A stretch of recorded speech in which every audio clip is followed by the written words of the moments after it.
ఆడపిల్ల మగపిల్ల జాతకం చూసి వాళ్ళిద్దరికీ పెళ్లి చేస్తారు.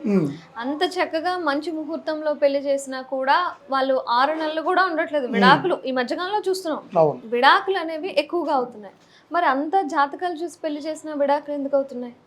జాతక చక్రాన్ని కుండలను చూసి జాతకంలో ఉండవలసిన సమస్యలను చూసి వాళ్ళకి దివ్యమైన ముహూర్తంలో పెళ్లి చేసిన వాళ్ళ సమస్యలు అనేది కొన్ని దుష్ట శక్తుల వల్ల బాధపడే వాళ్ళు ఉంటారు, కొంత తాంత్రిక సమస్యల వల్ల ఇబ్బందులు పడే వాళ్ళు ఉంటారు.